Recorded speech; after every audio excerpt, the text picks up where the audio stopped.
comment faire baisser les prix de l'immobilier? C'est une vaste question, mais je me rends compte que déjà, à chaque fois qu'on rend transparent le marché de l'immobilier, malgré tout, avoir des données, on le voit sur le marché locatif, là où on mène soit l'encadrement des loyers, soit les observations des loyers, que déjà, ça régule le marché. Ensuite, il faut être très clair. Donc pour vous, déjà, l'expérience de Paris est réussie? L'expérience de Paris est réussie, mais au-delà de ça, il y a des villes qui ont décidé d'observer leur loyer. Ouais. Et pas obligatoirement de l'encadrer, parce que par exemple, elles ne sont pas en zone qui concerne l'encadrement des loyers. Il n'y a pas de zone tendue. Alençon ou Rennes sont en train d'observer leur loyer. Et on se rend compte... Ça veut dire qu'ils ne mettront pas forcément en place. Ils ne mettront pas en place l'encadrement, d'ailleurs ils ne le demandent pas, mais ils observent leur loyer, ils ont leur observatoire pour avoir une connaissance précise de l'ensemble du marché locatif de leur territoire. Pour l'instant, Paris, Lille en 2017, Lille fin 2016. Fin 2016. Y a-t-il d'autres villes qui vont encadrer véritablement les loyers? Il y a des villes comme Grenoble qui vont encadrer les loyers, mais qui ont démarré leur collecte d'informations à partir de janvier. Donc il faut quasiment 1 an et demi, voire 2 ans, ça dépend de la qualité de la remontée des données, parce qu'il faut créer une observation fine, puisqu'après nous disons aux propriétaires, voilà la fourchette de votre loyer. Donc nous, on doit s'assurer de la fiabilité des informations. En tout cas, on a ces villes-là qui sont engagées. On a beaucoup d'autres villes qui aujourd'hui sont dans une phase de création d'observatoires. Clermont-Ferrand, Nîmes, Toulouse a déjà créé son observatoire, Nice l'avait observé. Donc on a pas mal de territoires qui observent cela aujourd'hui. Moi, je vais les réunir dans quelques semaines pour justement avoir un état des lieux un peu du travail et voir aussi ce que ça leur apporte en termes de décision sur la politique du logement local qui est menée. Et après, on a des territoires qui aujourd'hui, en effet, réfléchissent à encadrer ou pas. Après, en affinant quand même les critères, parce qu'il y a des choses hallucinantes, notamment le fait qu'il n'y ait pas la prise en compte de la rénovation. Enfin, il y a beaucoup de choses. Mais justement, l'encadrement à Paris nous montre aussi dans la pratique, et y compris dans la pratique contentieuse, on voit qu'on affine les critères. Et il y a toujours le complément de loyer, en fait. Oui, mais justement, il y a des propriétaires ont été en commission pour dire « je demande un complément de loyer parce que mon bien a par exemple une terrasse immense ou une vue ou telle prestation ». Parce que la loi ne le précisait pas. Exactement, et sauf c'est la jurisprudence qui l'affine aujourd'hui. Et justement, ça permet après de donner aux propriétaires et aussi aux locataires des critères pour voir qu'est-ce qui relève ou non du complément de loyer. On a aussi vu dans d'autres cas des propriétaires qui simplement ne voulaient pas appliquer l'encadrement des loyers, ils ont été en commission, ils ont perdu et l'encadrement s'est appliqué. Il reste beaucoup à faire, hein. Il ne faut pas être... Une réforme de cette ampleur qui ne s'est même pas mise en place il y a 1 an, on sait très bien qu'elle ne va pas être appliquée à 100% comme ça tout de suite. Il y a beaucoup de pédagogie à faire. Je pense que cette loi... Il n'y a pas d'effet pervers selon vous, certains propriétaires bailleurs, ou qui laissent tomber carrément, ou qui passent par d'autres types de location? J'en ai parlé avec plein de représentants de la profession immobilière, il n'y a pas eu d'évaporation du marché locatif, objectivement. Pas le report sur la petite couronne parisienne, par exemple? Non, on ne l'a pas vu. Par contre, ce qu'on voit maintenant, c'est que sur la petite couronne parisienne, on a maintenant des villes qui nous disent encadrer au plus vite chez moi parce qu'on va avoir les mêmes prix que Paris. Ce qui aujourd'hui, on ne va pas se raconter d'histoire, la question aujourd'hui à Paris ou dans les grandes métropoles sur le problème locatif, c'est surtout ce qui sort du marché locatif classique. Voilà, alors justement, à Paris, est-ce que ce sont pas finalement les touristes aussi qui font grimper les prix? Quand on voit 40 000 logements sur Airbnb, 20 000 locations illégales, Yann Brossa ici même dénonçait les machines à cash, hein, véritablement. Berlin a décidé d'interdire la location de logements sur des plateformes de location touristique saisonnière, type Airbnb, sauf une chambre dans un logement. Sinon, il y a une amende qui peut atteindre 100 000 €. Est-ce qu'il faut s'en inspirer, aller jusqu'à l'interdiction? En tout cas, moi, ce que je défends sur ce sujet-là, c'est qu'on doit réguler. Et tout simplement, je vais vous dire, c'est intéressant sur Airbnb.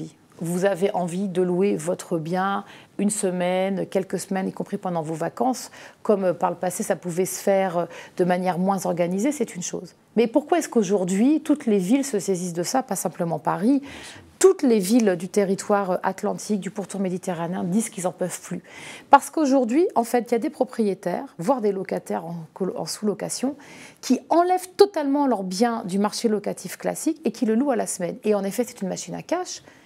C'est souvent des revenus qui ne sont pas déclarés. Vous ne payez pas la taxe de séjour comme le fait un hôtel ou un gîte quand vous louez un gîte déclaré.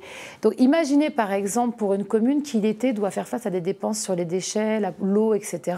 Pas de taxe de séjour, ça veut dire pas de revenus pour en fait prendre en compte la venue d'autant de population.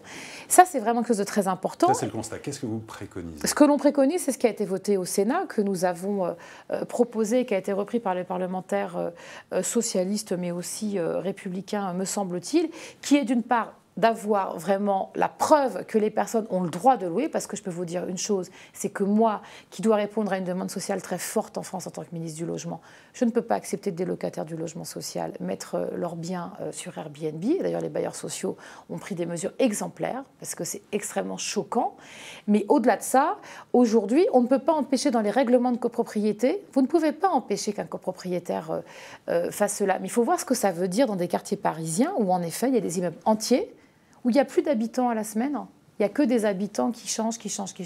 On augmente les prix, on ne fait plus vivre le commerce local, vous enlevez la vie locale, et Paris est certes la première destination touristique mondiale, mais ça ne peut pas être un hôtel vous voyez, à ciel ouvert, sans régulation. Vous êtes pour une régulation, nous, mais plutôt soft, Non, on est pour une régulation, et moi je partage totalement ce que fait Yann Brossat, pour des enquêtes, ce qu'il fait, nous-mêmes. Opération coup de poing dans le Marais, Opération coup de poing, mais aussi il faut à un moment arrêter, faut remettre de l'équité et de l'égalité dans tout ça, et dire aux propriétaires, vous avez évidemment le droit de trouver des revenus locatifs de vos biens, mais ça ne peut pas être comme ça, l'anarchie totale. Et surtout, il faut se rendre compte ce que ça veut dire d'avoir des gens qui changent toutes les semaines d'appartement.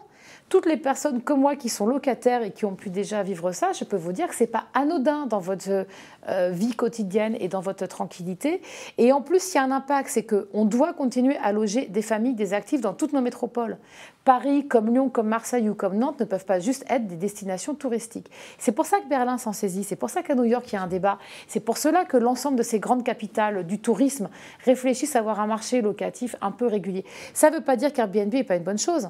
C'est génial en soi, mais il faut se rappeler ce que c'était Airbnb aujourd'hui, hein, au départ.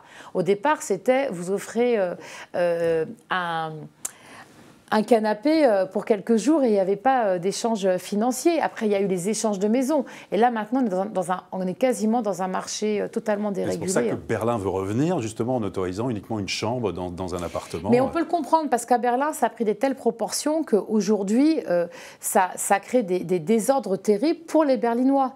Et à Paris, on commence à le voir. Mais on le voit en fait sur tous les territoires où il y a beaucoup de tourisme. Et en plus, moi je le dis très franchement, quand on récupère des revenus de son bien, des revenus locatifs, ça passe par des déclarations aux impôts et ça passe par une taxe de séjour. Il y a des personnes dans toute la France qui développent les gîtes touristiques, qui sont dans des réseaux, qui apportent de la qualité, qui payent des taxes de séjour, des impôts là-dessus. Il n'est pas possible de leur faire concurrence de manière comme ça, totalement outrageante. Pour terminer, investir dans l'immobilier avec des taux bas, avec des prix qui se stabilisent dans les grandes villes pour préparer peut-être aussi sa retraite, est-ce que ça a du sens aujourd'hui? Moi, j'ai toujours pensé que ça avait du sens d'investir dans l'immobilier, même quand les taux étaient plus élevés, parce que quand vous avez quelques revenus, objectivement, investir dans l'immobilier, ça veut dire que vous préparez votre avenir ou celui de vos proches ou celui de votre famille au sens large. Et puis, par ailleurs... je pense aussi, mais c'est un peu bateau de dire ça, mais c'est vrai que l'investissement dans la pierre et dans le logement, c'est aussi, d'un point de vue éthique, souvent en tout cas plus éthique qu'une finance que l'on ne maîtrise pas vraiment, de placement. Y compris, vous voyez, parfois une assurance vie, est-ce qu'on sait vraiment ce que devienne l'argent qui est placé. Un investissement dans la pierre, objectivement, ça a toujours un avantage pour soi-même, mais aussi pour la collectivité.